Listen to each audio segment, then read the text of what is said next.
ఆ, మాట తప్పారు, మడమ తిప్పారు. ఇవాళ ఆంధ్ర రాష్ట్ర ప్రజలకి ఏం చేస్తున్నారని చెప్పేసి అమరావతి విషయంలో అభివృద్ధి జరుగుతా ఉందంటే ఎప్పుడూ కూడా అడ్డుకట్ట వేస్తూ అణువునా కూడా దీన్ని ఎట్లాగైనా ఈ కట్టడాలను ఆపాలి అన్న ఉద్దేశం మీద జగన్మోహన్ రెడ్డి గారు ఆయన వెనకాల నాయకులు అయితే విశ్వ ప్రయత్నాలు చేస్తున్నారు అనే దాంట్లో సందేహం లేదు సార్. ఎందుకంటే సార్, నిలకడలేని నాయకుడు అని 5 సంవత్సరాల తర్వాత ఆంధ్ర రాష్ట్ర ప్రజలకు అర్థమైపోయింది అనేది వాళ్ళకి ఇచ్చిన 11 సీట్ల ప్రకారంగానే అర్థమైపోయింది.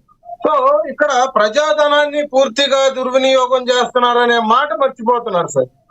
పూర్తిగా ప్రజల సొమ్మునే వాళ్ళ రోజున మళ్ళీ మనం మావిగన్ అనే దాన్ని మళ్ళీ తీసుకొస్తే గనక మళ్ళీ మొదలు పెట్టాలి ప్రజాధనంతోనే అని చెప్పేసి ఆలోచించుకోవాలి సార్.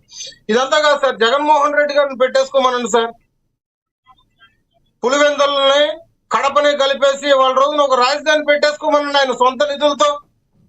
ఆయన దగ్గర 1,00,000 కోట్లు మరి ఆస్తులు ఉన్నాయి కదా, భారతి నుంచి తీసుకొస్తారో లేదంటే సాక్షి నుంచి తీసుకొస్తారో, మరి తీసుకొచ్చి పెట్టేసుకోమనండి సార్. ఇక్కడ ఇవాళ పూర్తిగా ఇక్కడ టెక్నికల్ గా మొత్తం అన్ని చెక్ చేసిన తర్వాతే ఫస్ట్ నూజివీడు అనుకున్నాము, కాలేదు.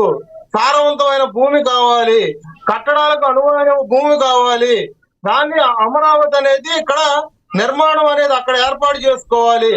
దేవతల గురించి కానీ చరిత్ర గురించి కానీ ప్రతి ఒక్కటి కూడా ఇవాళ రోజున ప్రపంచ వ్యాప్తంగా కూడా గుర్తింపు పొందింది అమరావతి. కాబట్టి అమరావతిలో కట్టడాలు చేయాలి అని చెప్పేసి నిర్ణయం తీసుకున్నారు. ఆ రోజు చెంబు నీళ్లు తీసుకురాలా, ఇప్పుడు మట్టి తీసుకురాలా. దేశానికి రేపొద్దున రానున్న తరాలకి మన రాజధాని ఏంటనేది చెప్పుకోవాలని, గర్వంగా చెప్పుకోవాలనే ఉద్దేశం మీద అమరావతి మీద కట్టడాలు చేస్తున్నారు. ఆ విషయం మర్చిపోతారేంటి సార్? సార్ ఇప్పుడు ఒక మాట చెప్తున్నాను సార్, చిన్న సింపుల్ లాజిక్ ఒకటి చెప్తున్నాను సార్. ఇప్పటి వరకు మీరు అడిగిన క్వశ్చన్లకి వైఎస్ఆర్సీపీ అధికార ప్రతినిధి ఎల్లమోహన్ రెడ్డి గారు నీళ్లు నమ్మలేరు కదా. ఈ ఒక మాట చెప్పండి సార్, మొన్న అమరావతిలో సిఆర్డిఐ పరిధిలో పరిరక్షణ కోసం మరి పేరు నాని, దేవినేని అవినాష్ ని ప్లస్ అంబటి రాంబాబుని తరిమి కొట్టినప్పుడు ప్రెస్ మీట్ లో దేవినేని అవినాష్ వచ్చి ఏమన్నాడు సార్, మాకు అమరావతి రాజధాని అని చెప్పేసాను అన్నాడు.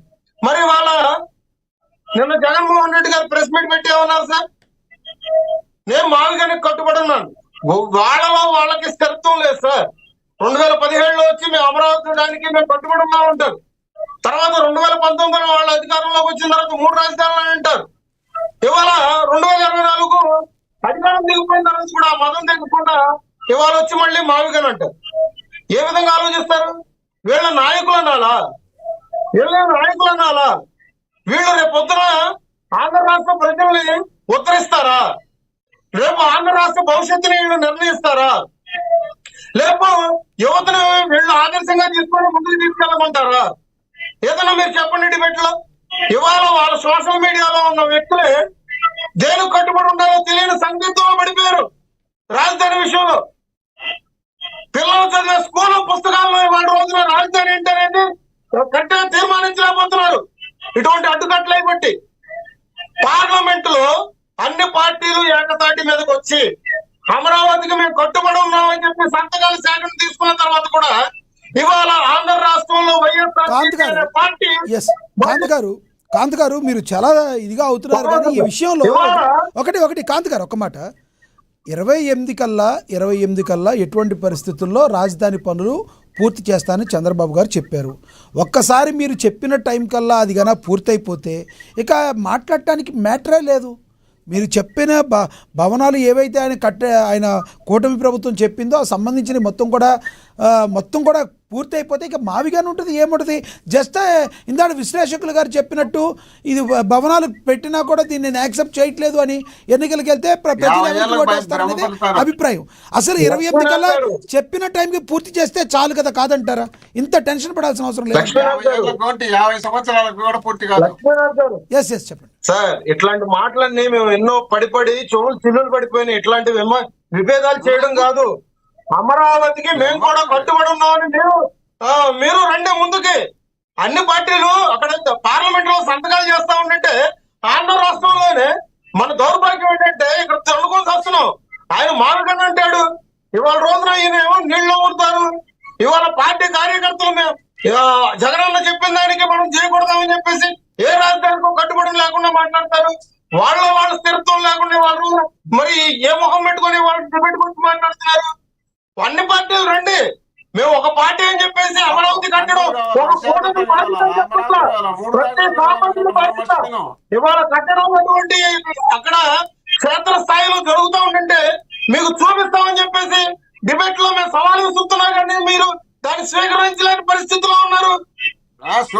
మీరు కూడా మీరు అమరావతి గురించి మాట్లాడటం ఏం సార్? లక్ష్మీనాథ్ గారు మీకు గుర్తుందా? రైతు అన్నం పెట్టే రైతులు బూటు కాలుతుంది అనే పరిస్థితి ఎవరు చూశారు సార్? వాళ్ళు కదా. ఆడవాళ్ళు కూడా కడుపుల మెత్తని పరిస్థితి ఎప్పుడు చూసాం సార్? వేసవి రాజధాని అన్నారు, అక్కడ శ్మశానాలు అన్నారు.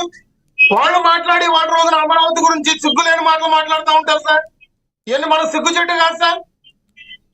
మనం గర్వంగా తలెత్తుకొని తిరగాలి, మనం ఒక రాజధాని నిర్మాణం చేసుకోవాలని మనం మాట్లాడుతూ ఉంటే దీన్ని ఇక్కడ రాజకీయం చేస్తున్నారు.